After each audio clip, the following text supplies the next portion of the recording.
Meu marido me expulsou de casa, mas esqueceu que tudo estava no meu nome. Meu nome é Isabela Rocha, tenho 34 anos e moro em Curitiba, Paraná. Hoje de manhã, às 7h23, alguém bateu na porta do meu apartamento com tanta força que pensei que fosse uma emergência. Quando abri, encontrei um oficial de justiça. Ele confirmou meu nome, pediu meus documentos e me entregou um envelope. No canto superior havia o nome do meu ex-marido, Marcelo Andrade. Meu estômago congelou. Fazia quase 2 anos que eu não o via. Mesmo assim, bastou ler o nome dele para sentir meu coração voltar exatamente ao pior dia da minha vida. O oficial explicou que Marcelo havia entrado com uma ação dizendo que tinha direito à casa onde ainda morava. A casa que ele dizia ter construído comigo. A casa que, segundo ele, também era dele. Enquanto eu assinava o recebimento daqueles papéis, uma coisa me chamou a atenção. Ele ainda insistia na mesma mentira. A mentira que destruiu o nosso casamento. A mentira que fez ele acreditar que poderia me expulsar da minha própria casa. Só havia um pequeno detalhe. A escritura daquele imóvel sempre esteve exclusivamente no meu nome. Fechei a porta. Coloquei os documentos sobre a mesa. Preparei um café. Mas não consegui beber um gole sequer. Fiquei olhando pela janela enquanto lembranças que passei anos tentando esquecer voltavam uma depois da outra. É engraçado como algumas histórias nunca terminam quando pensamos que terminaram. Elas apenas ficam esperando o momento certo para voltar. E, para entender porque aquele homem estava desesperado para não perder aquela casa, preciso voltar exatamente ao dia em que ele decidiu destruir tudo. Na época, eu ainda acreditava que amor era suficiente para salvar um casamento. Hoje sei que confiança sem respeito é apenas uma armadilha bonita. Conheci Marcelo quando tinha 25 anos. Foi durante uma feira de arquitetura em Curitiba. Eu apresentava um projeto residencial. Ele trabalhava na área comercial de uma empresa fornecedora de materiais. Era simpático, educado. Sabia conversar. Fazia qualquer pessoa sentir que era importante. Naquela época eu estava completamente focada na carreira. Passei anos trabalhando mais do que qualquer pessoa do meu escritório. Enquanto muitos viajavam nos fins de semana, eu aceitava projetos extras. Enquanto amigos trocavam de carro, eu guardava dinheiro. Meu sonho sempre foi simples. Comprar minha própria casa antes dos 30 anos. Foram quase 5 anos economizando praticamente tudo. Quando finalmente consegui assinar a escritura de um sobrado em um bairro tranquilo de Curitiba, chorei dentro do cartório. Não era apenas uma casa. Era a prova de que meu esforço tinha valido a pena. Alguns meses depois, Marcelo me pediu em casamento. Na época achei que fosse apenas o próximo passo natural da nossa relação. Nunca imaginei que aquela coincidência escondia algo muito maior. Depois do casamento, ele veio morar comigo. Jamais fiz questão de falar que a casa era somente minha. Para mim, casamento significava dividir a vida. Nunca pensei que um dia precisaria lembrar quem havia comprado cada parede daquele lugar. Os primeiros meses pareciam perfeitos. Marcelo era carinhoso. Preparava café da manhã. Me esperava acordado quando eu trabalhava até tarde. Todos diziam que eu tinha encontrado o homem certo, mas algumas mudanças começaram devagar. Primeiro ele dizia que eu trabalhava demais. Depois começou a comentar que certas amigas tinham inveja de mim. Mais tarde dizia quais clientes eram bons ou ruins. Sem perceber, comecei a pedir opinião sobre tudo. E existe uma coisa que aprendi tarde demais. Controle nunca começa com grandes ordens. Ele cresce através de pequenas permissões. Quando você percebe, já deixou outra pessoa decidir sua vida inteira. Depois vieram os problemas financeiros. Marcelo dizia que alguns contratos tinham sido cancelados, que clientes atrasavam pagamentos, que logo tudo melhoraria. Pedia dinheiro emprestado. Prometia devolver. Eu acreditava. Era meu marido. Com o tempo, notei que praticamente todas as despesas saíam da minha conta. Prestação, IPTU, seguro, condomínio, mercado, internet, energia, tudo. Sempre havia uma desculpa diferente, sempre existia um problema temporário. Mesmo assim, continuei acreditando, porque é isso que fazemos quando amamos alguém. Encontramos explicações para comportamentos que jamais aceitaríamos em qualquer outra pessoa. Até que chegou uma sexta-feira que mudou a minha vida. Uma reunião importante foi cancelada. Saí do escritório mais cedo. Passei em uma confeitaria e comprei o bolo de chocolate favorito do Marcelo. Queria fazer uma surpresa. Enquanto dirigia para casa, pensei que talvez estivéssemos apenas vivendo uma fase difícil. Talvez precisássemos conversar mais. Talvez eu estivesse sendo exigente demais. Quando parei o carro em frente ao portão, percebi um veículo branco estacionado na garagem. Não o reconheci. Imaginei que fosse visita. Peguei o bolo, abri a porta da frente em silêncio. Antes mesmo de entrar completamente, ouvi 2 pessoas rindo. Aquele não era o tipo de risada de amigos. Era íntima, familiar. Quando virei para a sala, vi Marcelo sentado no sofá. Ao lado dele estava uma mulher. Os dois brindavam taças de vinho. Ela usava uma camisa que eu tinha comprado para ele no aniversário anterior. Por alguns segundos ninguém falou absolutamente nada. Marcelo apenas me olhou. Sem culpa, sem medo, sem surpresa. A única coisa que parecia incomodá-lo era o fato de eu ter chegado mais cedo. Coloquei lentamente o bolo sobre a mesa. Olhei para os dois, respirei fundo e fiz a única pergunta que qualquer esposa faria naquele momento. Quem é ela? Marcelo levantou do sofá com a maior tranquilidade do mundo. Olhou para mim, depois para ela, e respondeu com uma calma que, até hoje, me arrepia quando lembro. Acho que chegou a hora de você ir embora, Isabela. Naquele instante, eu ainda não fazia ideia de que, nos próximos minutos, ele teria coragem de me expulsar da casa que eu mesma havia comprado anos antes. Fiquei olhando para Marcelo sem conseguir acreditar no que tinha acabado de ouvir. Por alguns segundos, achei que fosse alguma brincadeira de extremo mau gosto. Sorri de nervoso. O que você disse? Ele respirou fundo, cruzou os braços e repetiu, como se estivesse falando da coisa mais normal do mundo. Você ouviu. Nosso casamento acabou. A Amanda vai morar comigo. Então acho melhor você pegar suas coisas e sair. Olhei para a mulher sentada no sofá. Ela evitava olhar diretamente para mim. Parecia desconfortável, mas não surpresa. Aquilo me fez entender que aquela situação já estava planejada muito antes de eu abrir aquela porta. Senti um nó na garganta. Marcelo, você está falando sério? Ele deu um passo em minha direção. Muito sério. Não quero discussão, só quero que você vá embora. Olhei ao redor da sala. Cada móvel daquela casa tinha sido escolhido por mim. As cortinas, a mesa, o sofá, a cozinha planejada. Cada detalhe carregava anos de trabalho. Mesmo assim, ele falava comigo como se eu fosse uma visitante. Respirei fundo. Marcelo, essa casa é minha. Ele sorriu. Foi um sorriso arrogante, daqueles que machucam mais do que qualquer grito. Sua? Você ainda acredita nisso? Casamento muda tudo, Isabela. Agora isso aqui é nosso, e eu decidi que você não faz mais parte dessa casa. Meu coração acelerou. Pela primeira vez senti medo daquele homem. Não porque ele estivesse gritando, mas porque falava com uma tranquilidade assustadora, como alguém que já tinha ensaiado cada palavra. Peguei meu celular. Vou chamar a polícia. Marcelo começou a rir, uma gargalhada alta. Amanda olhou para ele sem graça. Pode ligar. Vamos ver quem eles mandam sair. O marido ponto ou a esposa histérica. Aquela palavra ficou ecoando na minha cabeça. Histérica. Depois de tudo o que eu tinha feito por ele. Depois de todos os anos pagando praticamente todas as contas da casa. Depois de acreditar em cada promessa. Agora eu era apenas a esposa histérica. Olhei novamente para Amanda. Ela finalmente falou. Marcelo, você disse que essa casa era sua ponto. Ele respondeu rapidamente. É praticamente minha. Não se preocupa com isso. Foi a primeira vez que percebi uma pequena insegurança na voz dele. Muito pequena. Quase imperceptível. Mas existia. Naquele momento, porém, eu estava emocionalmente destruída demais para perceber o significado daquilo. Marcelo caminhou até um armário. Pegou uma mala vazia. Jogou no chão perto de mim. 15 minutos. Só isso. Depois eu troco a fechadura. Senti minhas pernas enfraquecerem. Uma parte de mim queria discutir. Outra queria implorar para que aquilo fosse apenas um pesadelo. Mas havia algo dentro de mim dizendo para sair dali. Peguei apenas algumas roupas. Meu notebook. Meus documentos. Meu passaporte. Alguns objetos pessoais. Nada mais. Antes de fechar a mala, olhei uma última vez para o escritório onde eu passava horas desenhando projetos. Para a cozinha onde comemoramos aniversários. Para a varanda onde imaginei envelhecer.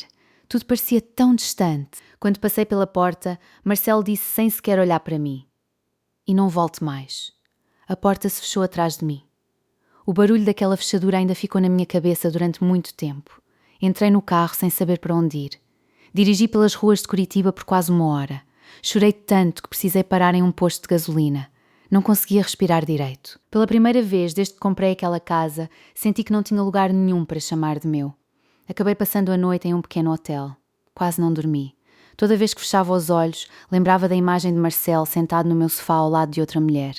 Na manhã seguinte, meu celular tocou. Era Camila, minha melhor amiga. Assim que ouvi minha voz, ela perguntou. Onde você está? Não consegui responder. Comecei a chorar novamente.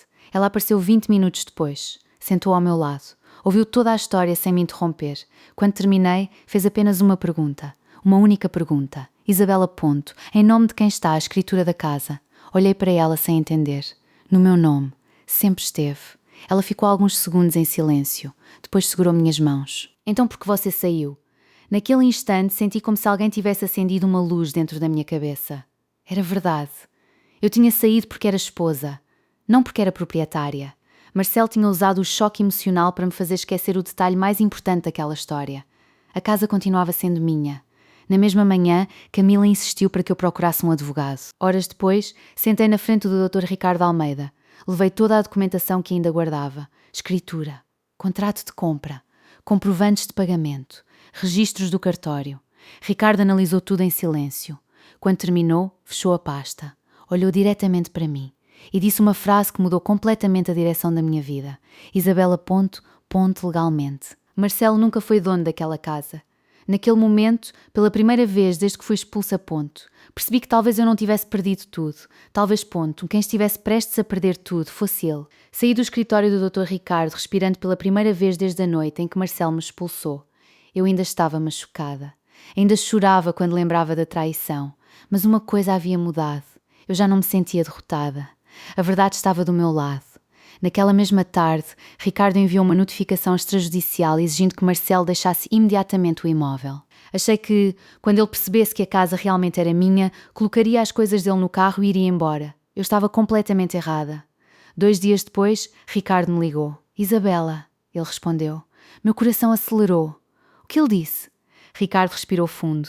Ele afirma que você abandonou o lar por vontade própria e que pretende permanecer na casa até uma decisão judicial. Fechei os olhos por alguns segundos. Era inacreditável. Ele não estava apenas mentindo. Estava criando uma história inteira para parecer vítima. Na mesma semana entramos oficialmente com a ação. Entreguei ao advogado todos os documentos que ainda possuía. Escritura, contrato de compra, transferências bancárias, recibos, fotos da entrega das chaves. Tudo. Ricardo sorriu. Quanto mais ele insistir nessa mentira, mais difícil ficará para ele. Achei que aquele seria o maior problema. Mas não era.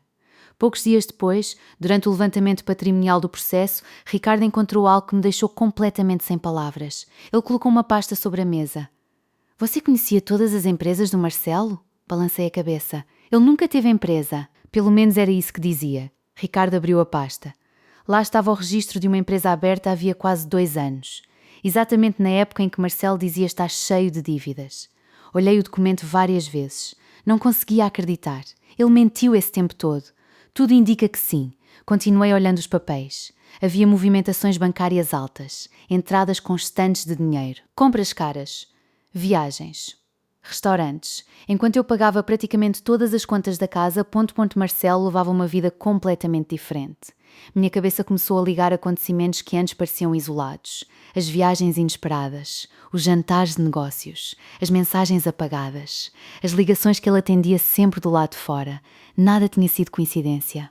Ricardo virou outra página. Foi então que vi um nome conhecido. Amanda. Havia diversas transferências bancárias para ela, todos os meses.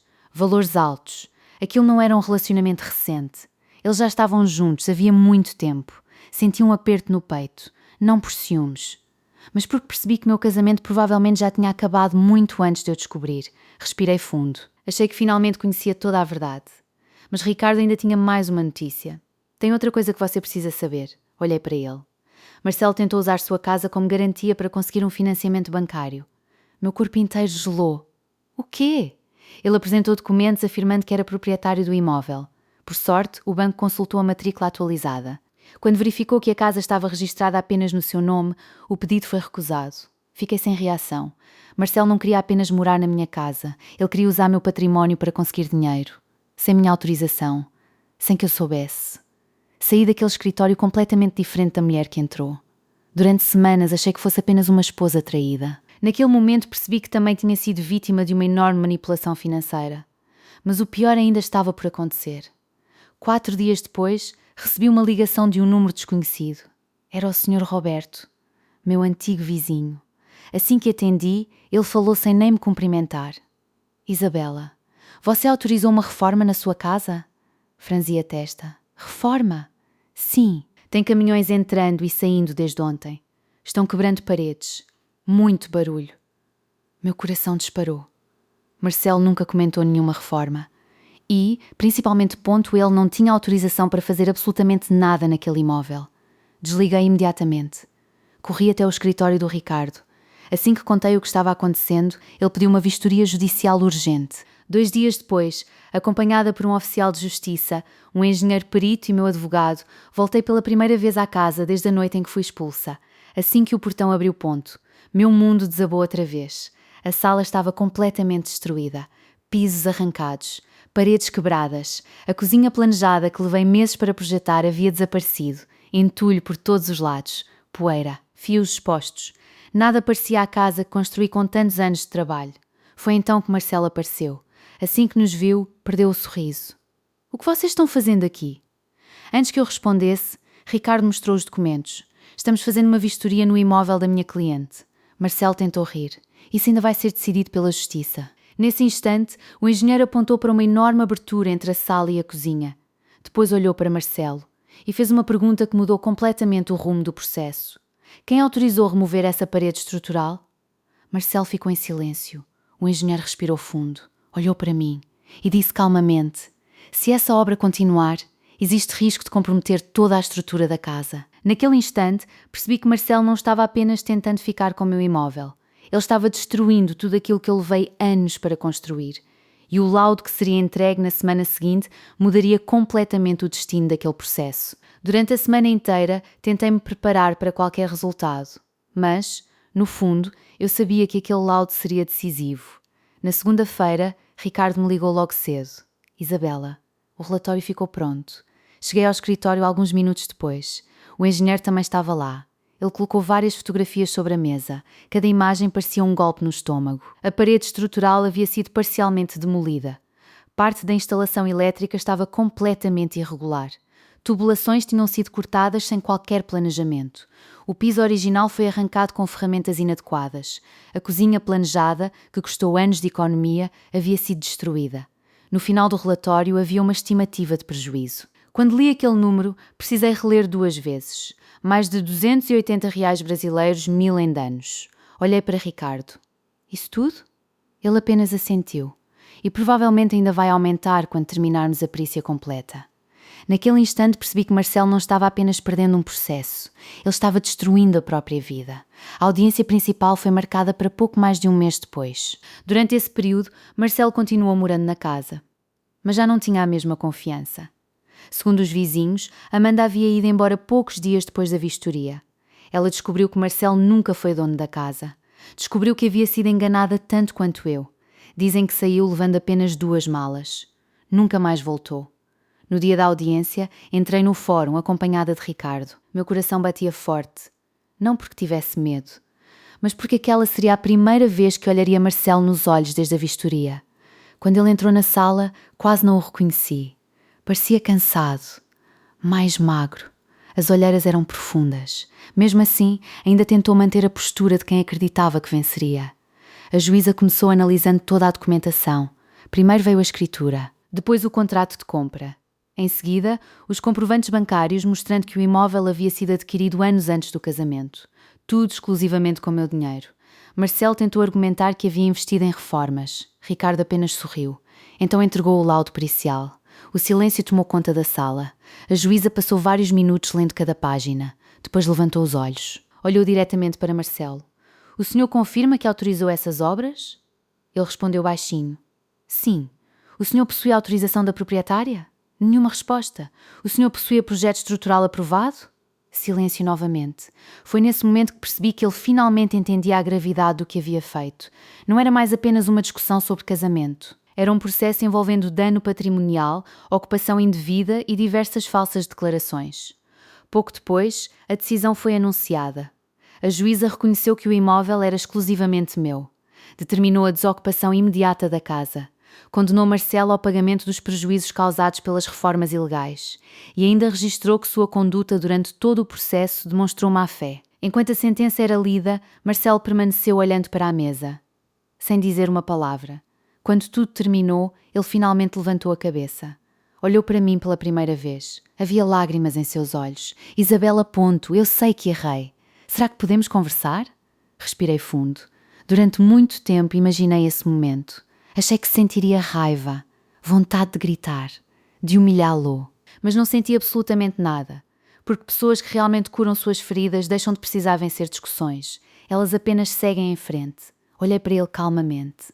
Marcelo, ponto note no dia em que você me colocou para fora daquela casa, ponto. Você achou que estava acabando com a minha vida. Mas, na verdade, ponto foi naquele dia que você começou a destruir a sua. Virei as costas, saí do fórum e não olhei para trás. Algumas semanas depois, entrei novamente na minha casa. Ela ainda estava cheia de marcas. Poeira, rachaduras, paredes abertas. Mas, pela primeira vez em muito tempo, senti paz. Comecei a reforma, não para apagar o passado, mas para construir um futuro diferente. Meses depois, cada cômodo voltou a ganhar vida. Plantei flores novas no jardim, troquei as cores das paredes. Mandei fazer uma nova cozinha e, quando tudo ficou pronto, caminhei pela sala completamente vazia. Sorri. Não porque aquela casa era bonita, mas porque ela representava tudo o que ninguém jamais conseguiria tirar de mim. Meu esforço, minha dignidade, minha liberdade. Hoje, quando alguém me pergunta qual foi a maior lição da minha vida, respondo sem pensar. Traição dói, humilhação machuca, mas nada disso dura para sempre. O que realmente permanece são as escolhas que fazemos depois da dor. Eu poderia ter passado anos tentando me vingar. Preferi reconstruir minha vida. Porque a maior resposta que podemos dar a quem tentou nos destruir ontem é mostrar que eles nunca conseguiram destruir quem realmente somos. E, às vezes, ponto A, melhor maneira de voltar para casa é perceber que ela sempre foi sua.